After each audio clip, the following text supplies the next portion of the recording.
Hello, Marissa Rex here with elementarySchoolCounseling.org, a place where school counselors can go to find the resources and support they need to run effective school counseling programs.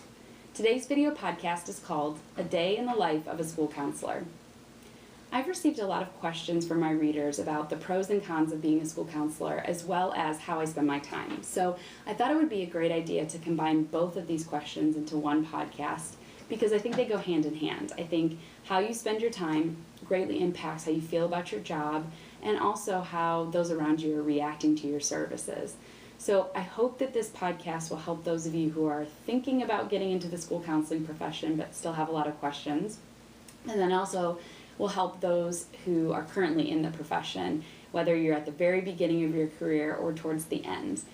I think we all need validation and we all need the support from other school counselors, because typically we're the only one of us at a building and we're expected to deal with really difficult situations, and we're expected to do that pretty much on our own. We may have great coworkers and great support from our supervisors, but at the end of the day, we're the only one who has our job description. So it's a little bit different. It's just like a principal who probably feels very alone as well, because to even a greater degree, they're expected to handle a lot more situations within the building and organize all of these initiatives and handle really a lot of the negative aspects of the school environment, and they have to do that on their own. So I think whenever you notice that a professional in your building is the only one of themselves, I think we need to be very supportive of them, because they have to do a lot of things on their own, and it can be very exhausting emotionally.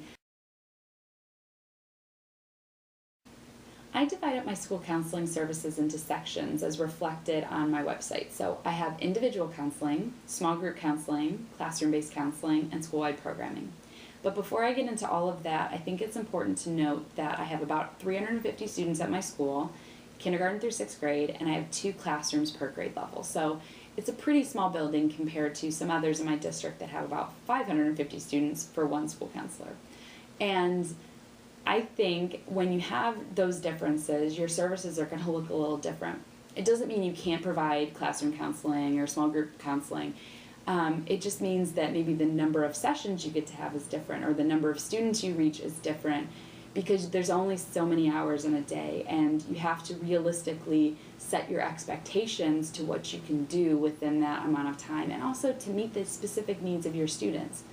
Yes, I think we should follow the ASCA model as much as possible, but I think when you have a larger building, sometimes things come up that disrupt that model.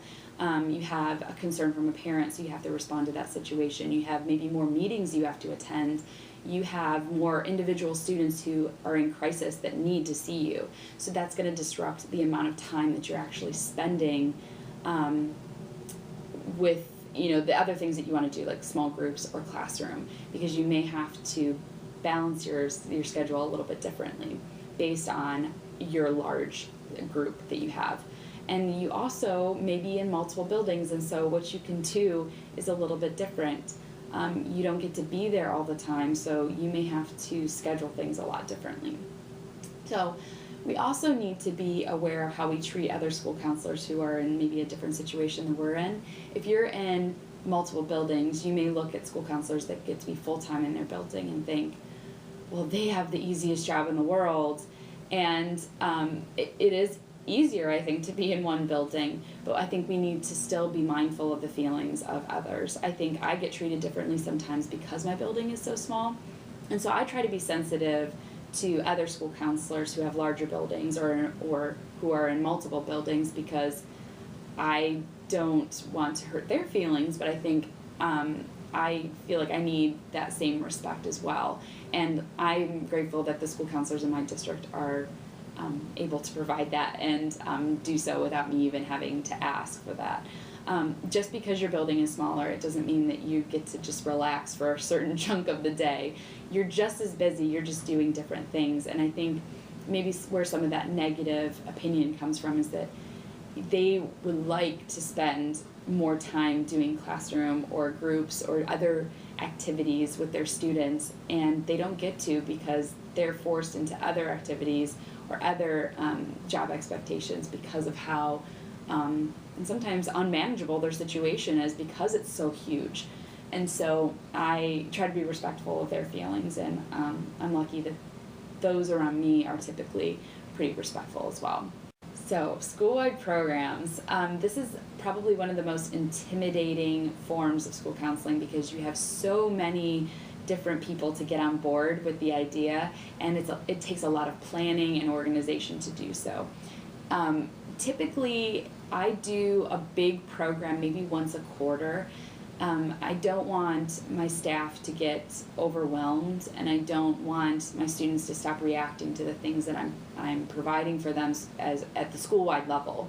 So I try to keep it as minimal as possible, but even once a quarter can sometimes feel like a lot. Really, you just need to do what makes sense for you, and you can incorporate whatever you want to. Definitely do this with the help of a committee, like a climate committee. I hope you have one at your building, or if you have like a building leadership team, or just getting some feedback from other teachers about what they can feasibly work into their schedule, and definitely doing so with your principal there and other stakeholders.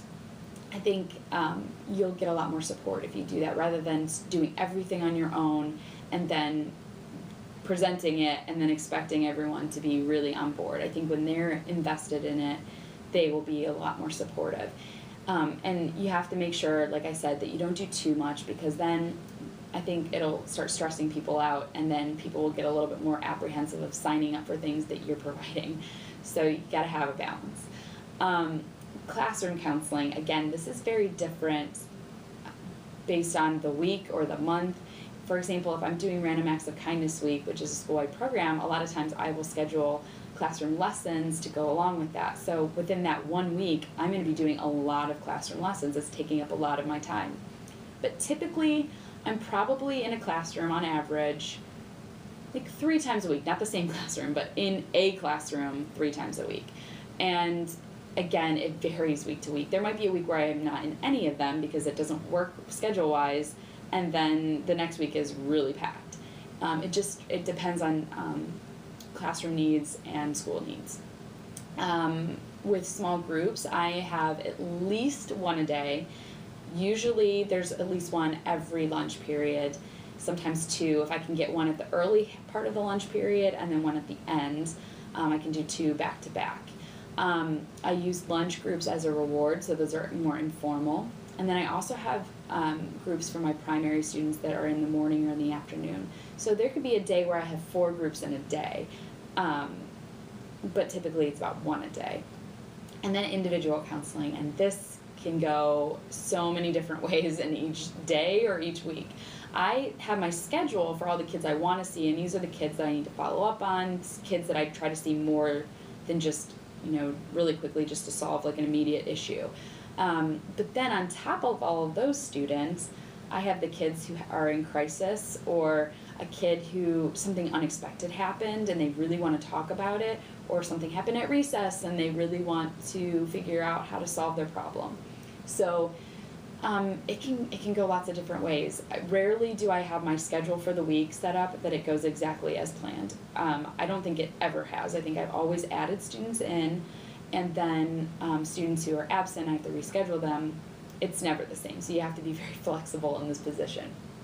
I think typically if a student is having a really hard time, I might see them every other week or maybe every week for a little while. And then slowly we taper off to about once a month check-ins, and then as needed as they have things that come up. I also do journals with a lot of students so that we can talk to each other every day if they want to, but I'm just writing them a note back in the journal, and it's not taking up face-to-face time if it's not something that needs to happen. So they might just be letting me know how their day is going, or they have a small problem and they need a little bit of advice or just some encouragement. And I will write them, give their journal back to their teacher, and then the student will get it. And so we still get to talk, but it's in a little different way.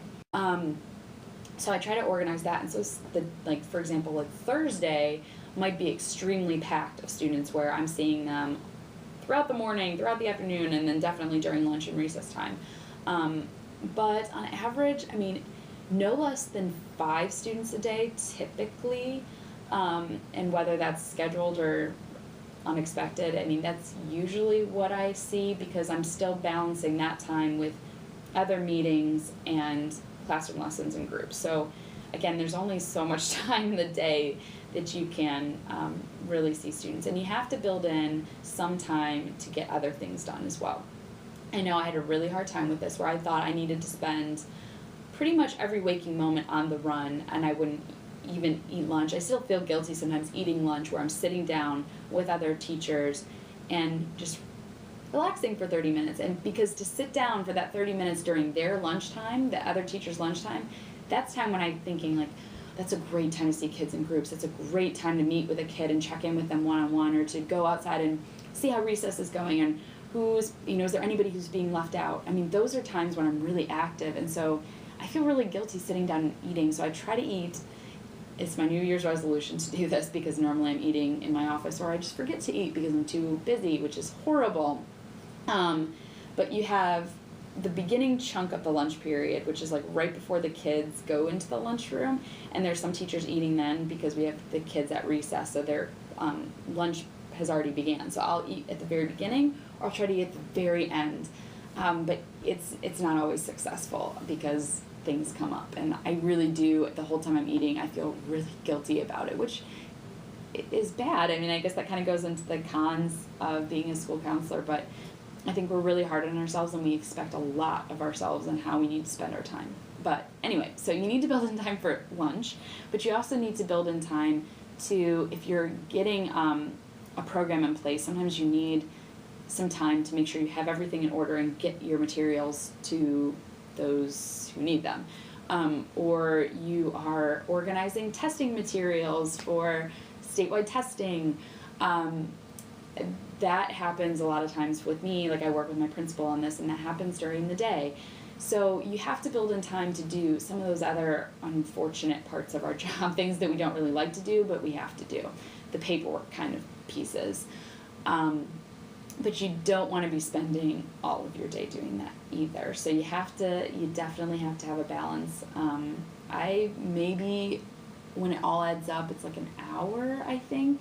But that gets broken up even with you're starting to work and then a student comes into your office, or you get a parent phone call that you weren't expecting, or something happens. So, but I usually try to block out a time when I know that I typically don't have a lot of students that I can pull from class at that time, because they would be missing instruction that's really important, or intervention or something like that. Or it's not a really good time for teachers for me to come into the classroom. So there's like this dead air time that I could use for that, where I'm really, unless it's an emergency, I wouldn't be seeing anybody at that time anyway. So it works out. And then with meetings, I think I spend a lot of time at the beginning of the day, that morning planning time that teachers get, that we have from 8 to 8:45 before the students start coming into the building.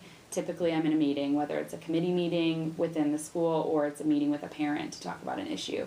A lot of times I meet after school with parents as well, or within a committee. It's almost every day that I have a meeting in the morning, and definitely at least 3 times a week that I have a meeting after school. So it happens a lot, and it's definitely part of the expectation of the job that in my district that the school counselors facilitate meetings with parents and facilitate a lot of committees. I think the most difficult part of our job as school counselors is that we deal with some really difficult situations. We have kids who are maybe very angry, violent, very sad about a specific situation, and we're taking all of this in and keeping our composure and finding a way to help them. We also have parents who may be going through a lot and need someone to talk to about it because it relates to their children. Or they may be angry about something that's happened and they want to talk to you about it and see what you can do to help.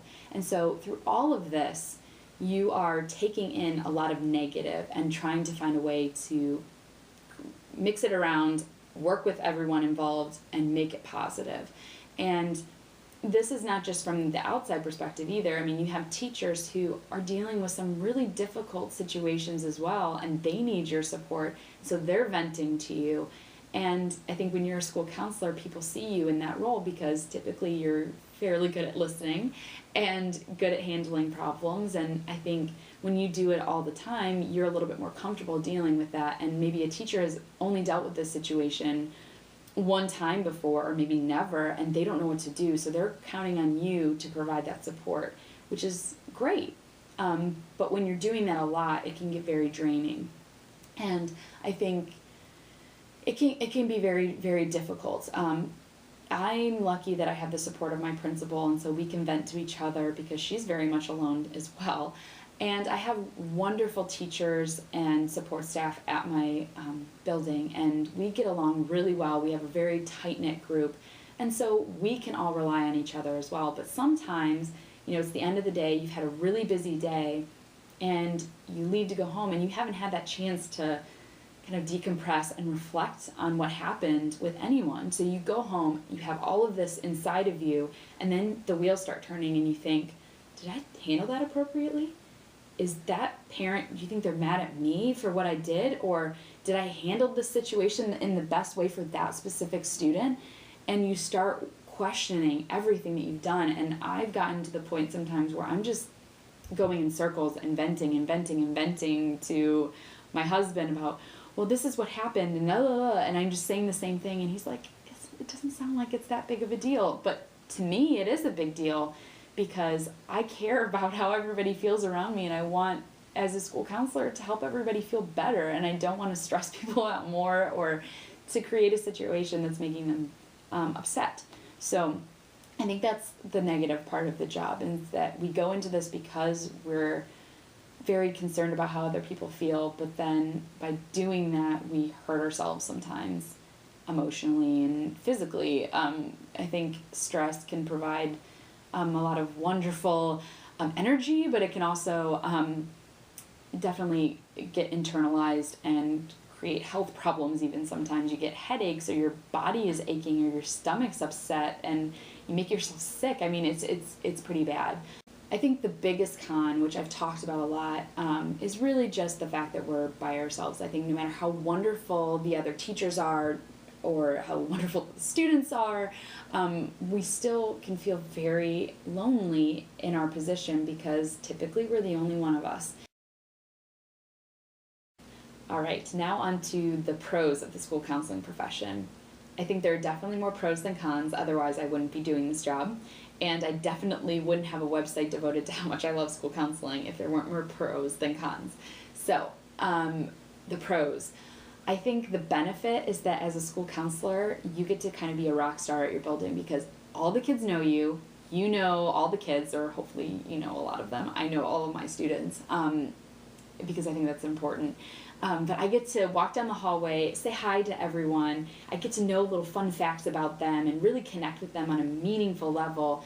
And I just feel so good. I feel so at home in my building, because I know everyone, and there's this really positive energy that gets to come with all of that. When you get to see those success stories unfold, it's very powerful. It makes everything worthwhile, without obviously betraying confidentiality. I'll share one story that just recently happened that I just wanted to burst into tears when it happened, because it was something I definitely needed that day. So just a little background. I had a student for 3 years, and this student had a very, very hard time expressing his emotions, and we didn't connect at first. We would sit, not in silence, but I was generating the majority of the conversation, and I felt like I'm doing nothing to help the student. The student doesn't like me. The student needs something more than what I can provide. I'm not a good school counselor. I cannot meet their needs because I'm not smart enough and I'm not good enough at this job. And kept working at it, kept trying, and eventually I experimented with a different type of system, a different way to hold a session. So I had a script, which I thought, this is going to be so dumb to have this script that's going to seem so by the book, and I'm going to ask you these questions and you're going to answer them, and then I'm going to write them down and we're going to put them in a little file, and it's like, who's going to respond to that? But I think for students who are a little shyer, knowing what to expect, they can plan ahead before they get to your room what they're going to say, so they don't feel anxious in the room thinking, well, what should I do and what should I say? And this really, really, really helped. And then on top of it, we even built off of that script more than what I thought there could be, because I recorded everything. The student knew I was recording it and putting it in their own special file, and it was only between the two of us. Then that student wanted me to lay out all of the sessions that we had and to look at how he was progressing. And I'm thinking, that's something that I would have suggested, but you suggested it. And it was so cool. And we really started to develop a really positive relationship. And I noticed these great changes. And I'm thinking, like, this is awesome. This was enough. Well, this student is no longer at my building because I went to junior high. And I went in last week. I was going to get my mail from my mailbox, and I see this package. I'm thinking, what is this? It didn't have postage on it, so it came from within the district. So I'm thinking, okay. I open it, and there's this glass pendant, and it has, like, it's attached to a piece of paper, and it says, in appreciation of, and then it has this glass pendant.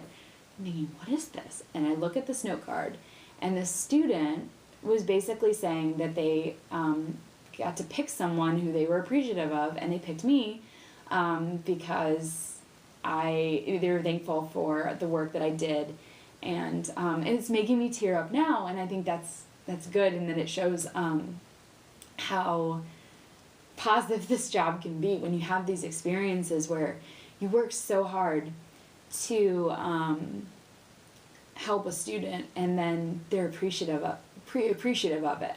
And it's not that he's never expressed that to me before, but to have this moment where he could so clearly articulate what he was thankful for, and how good that he's doing now, I think that's why I went into this profession. This is what I wanted to do. I wanted to help kids. And I feel like, I helped that kid. It's like the starfish that maybe none of the other kids in my school I'm helping, and that would be horrible. I don't think that's true. But, I helped one, and hopefully that makes a long-term impact on his life. And I think the longer that I work with my students, the longer and the more I'm going to be seeing these really great success stories, and I'm going to be getting back some of that stuff that I've given.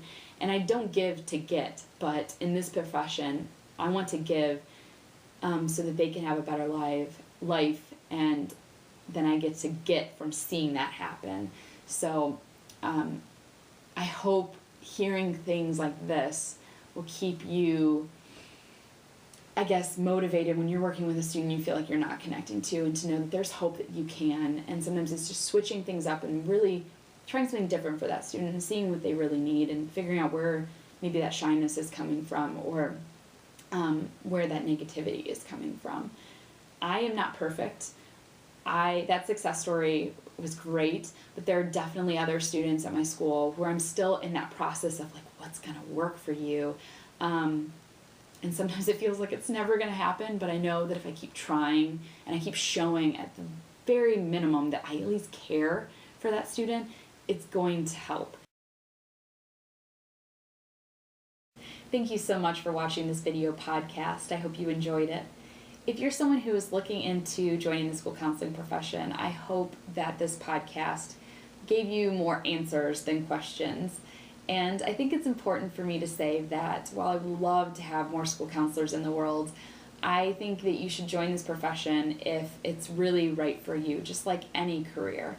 I think to be a good school counselor, you need to be a good listener. You need to be able to regulate your own emotions and be able to understand your own emotions. And so that way, when you're dealing with something pretty challenging, you can go home and have a way that works for you to express it and to kind of manage all of those inner feelings that you may be having. Also, I think you need to be a pretty independent person and be able to jump right in without having a lot of direction, that you can handle a situation without needing someone to tell you what to do. You should also be willing to start new programs or bring new ideas to the table, and show that creativity that you hopefully have. I think also you need to be a pretty articulate person, and pretty willing to express yourself. I know I'm not always very articulate, but you need to be able to the basic level, be able to facilitate conversations, and a lot of times pretty difficult conversations. So that's something that you should feel pretty comfortable with. If you're a current school counselor, I hope you enjoyed the video as well. I hope you feel validated and you feel supported. I know that you come from all different kinds of school environments, but know that you have my support and you have the support of other school counselors as well. So if you ever need it, don't be afraid to ask. For more information on elementary school counseling, check out my website at www.elementaryschoolcounseling.org. You can also connect with me on Facebook, on Twitter, on Pinterest, YouTube, and you can contact me on my contact page just by filling out the form. Just be patient because it's kind of a busy part of the year and it's taking me a little longer than normal to get back to all of my emails. So thank you for your patience. Also, before I leave, I want to give a shout out to the Ohio School Counselor Association because at the All Ohio Counselors Conference this last year, I got this awesome shirt that says School Counselors Rock, and it has the shape of Ohio on it, and you probably can't see it with the camera, maybe you can. But I just wanted to give a shout out to them and also to all these school counselors in the world because I know our jobs are not always easy, but it's definitely worth it. All right, have a wonderful day and see you soon.